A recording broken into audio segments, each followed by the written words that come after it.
जय श्री राधे कृष्णा। फ्रेंड्स, कैसे हैं आप सब। आप सभी को ऋषि पंचमी की बहुत बहुत शुभकामनाएं। फ्रेंड्स, ऋषि पंचमी की कथा कहने जा रही हूँ, कृपया ध्यान से सुने।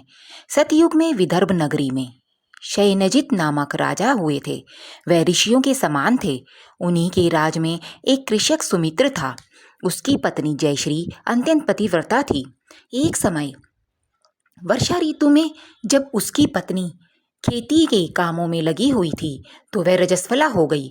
उसको रजस्वला होने का पता लग गया, फिर भी वह घर के कामों में लगी रही।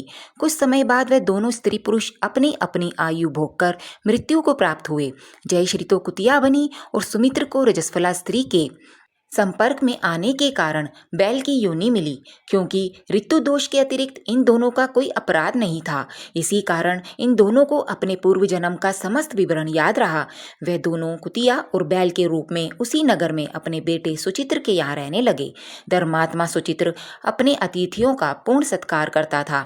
अपने पिता के श्राद्ध के दिन उसने अपने घर ब्राह्मणों को भोजन के लिए नाना प्रकार के भोजन बनवाए। रात्रि के समय भूख से व्याकुल होकर वह कुतिया बैल के रूप में रह रहे अपने पूर्व पति के पास जाकर बोली, हे स्वामी, आज तो मैं भूख से मरी जा रही हूँ। वैसे तो मेरा पुत्र मुझे रोज खाने को देता था, लेकिन आज मुझे कुछ नहीं मिला। सांप के विष वाले खीर के बर्तन को अनेक ब्रह्म हत्या के भय से छूकर उनके ना खाने योग्य कर दिया था। इसी कारण उसकी बहू ने मुझे मारा और खाने को कुछ भी नहीं दिया।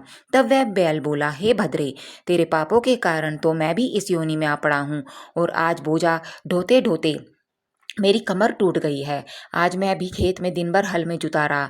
मेरे पुत्र ने आज मुझे भी भोजन नहीं दिया और मुझे मारा भी बहुत। मुझे इस प्रकार कष्ट देकर उसने इस श्राद्ध को निष्फल कर दिया। अपने माता पिता की इन बातों को सुचित्र सुन रहा था। उसने उसी समय दोनों को भरपेट भोजन कराया और फिर उनके दुख से दुखी होकर वन की ओर चला गया।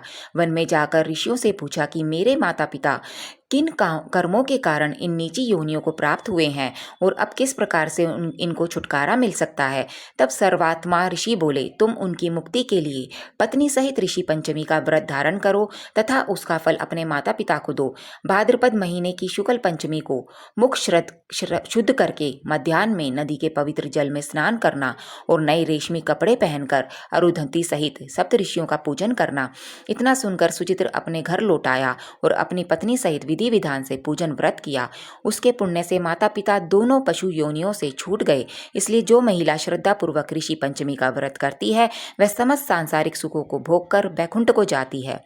तो फ्रेंड्स, ये थी ऋषि पंचमी की कथा।